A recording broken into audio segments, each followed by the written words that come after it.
Actually, when it turns off, there should be a sound. Yeah. I didn't hear it. I heard it. I'm too busy.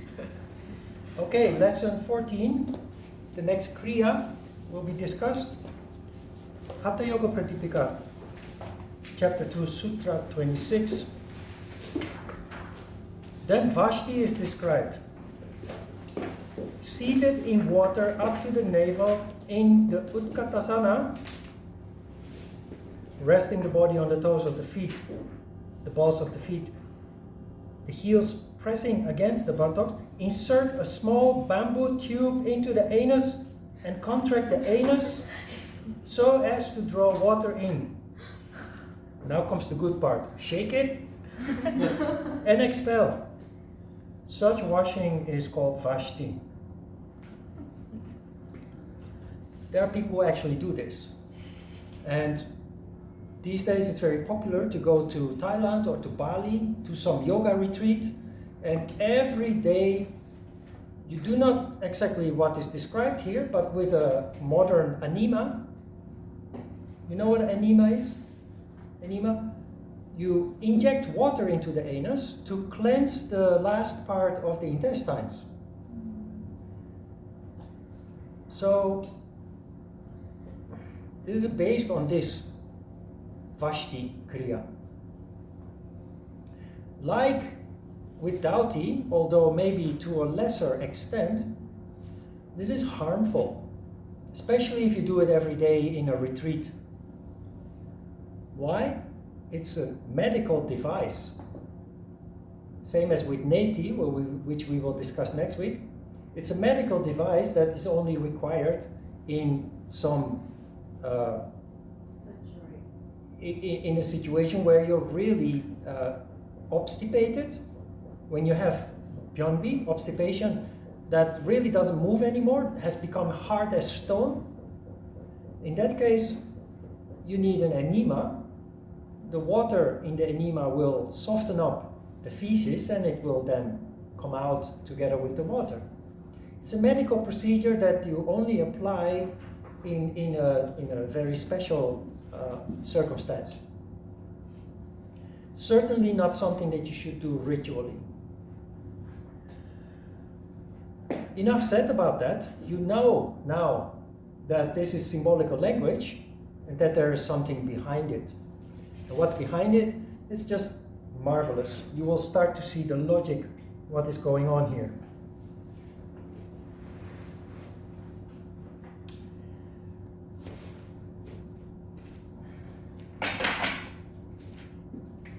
So,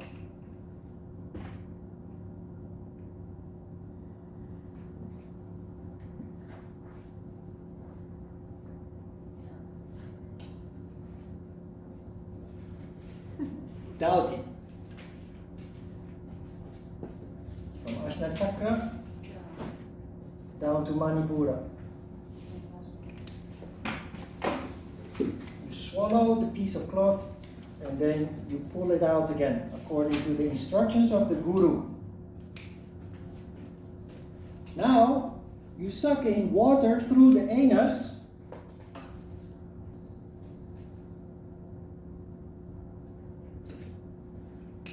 Shake and expel.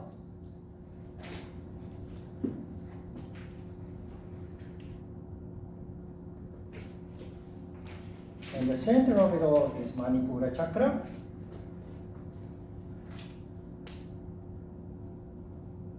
And what you're doing is the same as you did with Dhauti, but now from the bottom.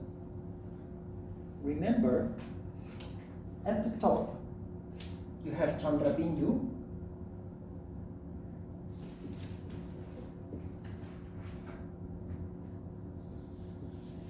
Chandra Bindu is the entrance where Shiva energy comes into your body, Shakti energy goes out. At the bottom, we have Surya Bindu.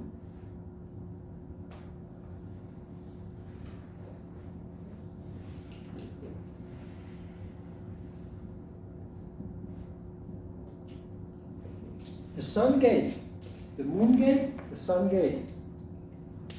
The sun gate is the entrance where Shakti energy or Kundalini rises up and Shiva energy exits.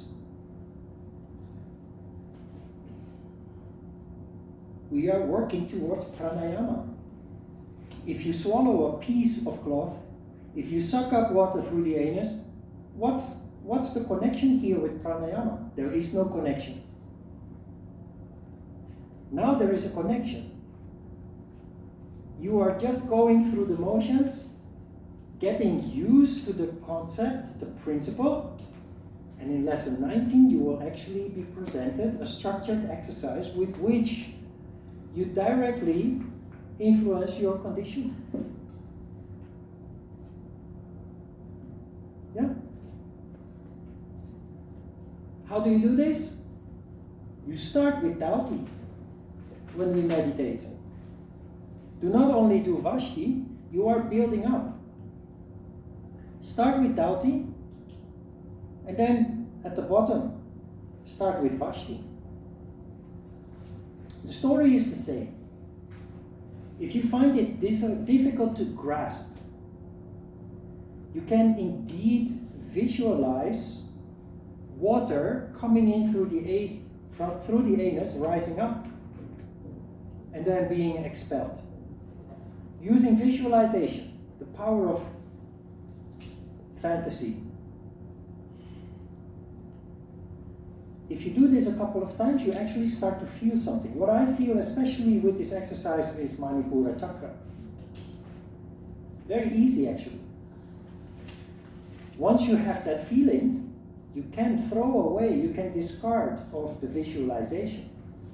In the beginning, the visualization can be very useful tool, but once you got it, once you experience it, it becomes a distraction. Like with the swallowing of the piece of cloth.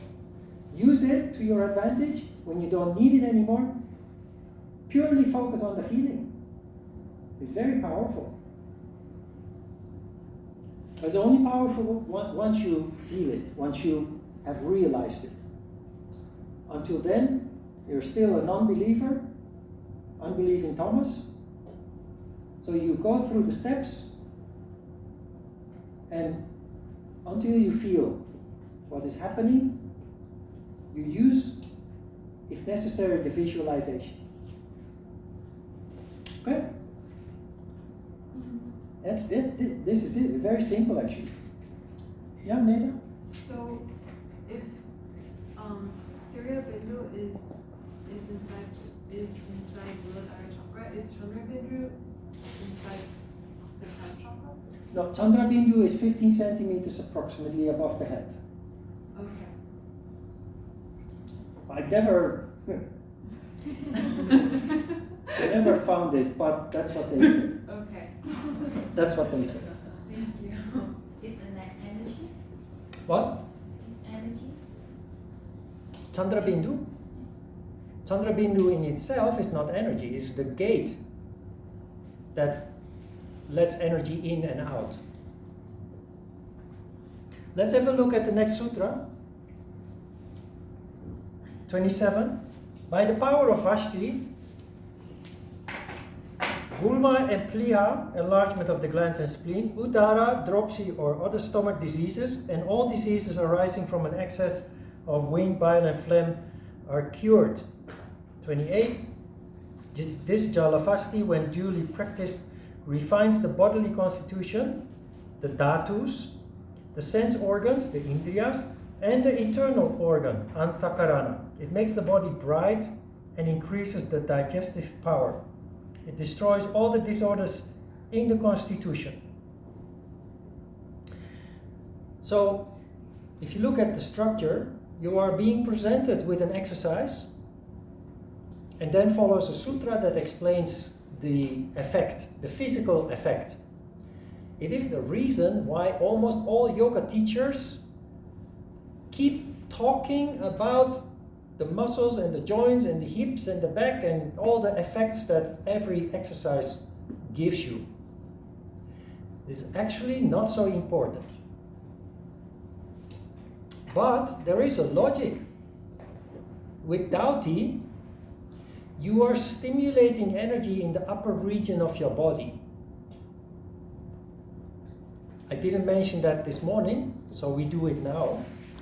In Sutra 26 or 25, the effect of Dhauti is mentioned. And what do you see? It improves conditions that are all related with the upper body. No surprise.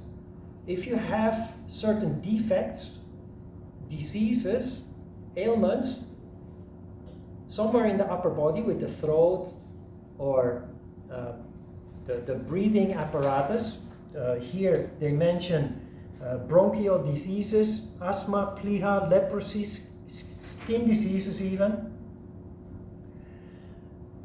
These are all diseases that are in the upper region of the body. What is a disease? A disease is a symptom of disturbed energy. So naturally, if you stimulate energy, increase the circulation of energy, existing diseases will gradually heal. So that, in that sense, it has some significance. And a logic also, because you see with Vasti that the diseases that are mentioned here are typically below the diaphragm, related to digestion. And in both cases, the diseases are related to low levels of energy. So we will come back to that more in detail when we introduce pranayama in lesson 19. Sutra 28 is also interesting. It refines the bodily constitution, then in between brackets it says dhatus.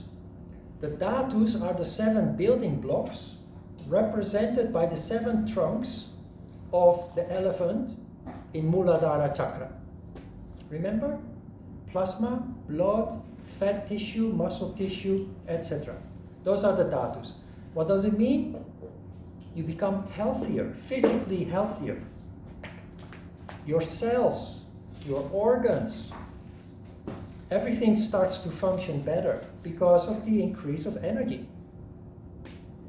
Logical. The sense organs start to function better, of course. Everything functions based on energy. If there's no energy, it doesn't function well. So sense organs start functioning better too. Now, there is mentioned the internal organ, antakarana. There are not many people who understand what that means. Antakarana we translate as integrated body. It is the mysterious connect your body with your mind and your soul that many teachers talk about without explaining what that means. Antakarana means that you have purified, you have gotten rid of all your indoctrinations, all your fake beliefs, everything that you have acquired subconsciously, of course, since you were born. And by getting rid of all these polluting elements, you connect with the real self. You make a soul connection. You connect with the heart's content. You become whole again. Holistic science, you become whole again. You become yourself again, with a capital S. Your true self, with a capital S.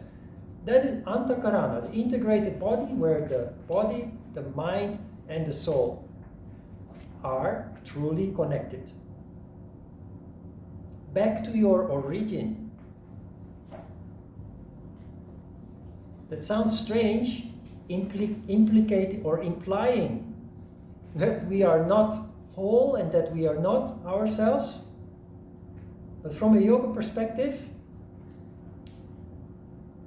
the outside world, our culture, our education, the media, overwhelm us with a huge amount of input that clouds our perception of self. So many people, especially in the modern societies that we are part of, with huge amounts of input, especially with our electronic devices, the media, but education also, culture, how you identify yourself, that pollutes, that keeps you basically away from your core. That's why in a previous class I said, I'm not Dutch. I'm not a man. I'm not a yogi. Those are all fabrications. It's all fantasy. Then what are you? We are all the same. We are all a ball of energy, a ball of consciousness, and in essence we are all the same, regardless of which continent or which country you come from. Whatever education that you have had, whether you are a man or a woman, in essence, if we strip away all the fake, all the superficial information, identifications, we all come down to the same, to the core of ourselves. And we come to the conclusion that we are all the same, no matter where we're from or what we look like. That is the Antakarana. Sounds very complicated. Forget about this word. Antakarana is something that develops very gradually as a result of the process that you are now in. And it is there already when you not even realize it. Okay? In the advanced course, Antakarana is explained very detailed. After you had lots of time to grow and understand more deeply what this is all about. Questions? Start with Dhauti. Visualize. You know what helps? When you sit in Sukhasana, look up a little bit. Lift your chin a little bit. When you do that, nada becomes strong. When nada is strong, it's indicating that energy is going down. Shiva energy is going down. When you start the next step, tuck in the chin and a little bit forward. Visualize the spine. It's much easier than you think. It sounds very mysterious, all of this, but with your eyes closed, it's a feeling, and the feeling is there. It's not fake. Fake, V-A-G-U-E, I mean, not fake. It's very real.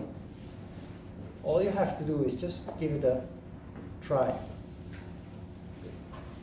Same with Vasti.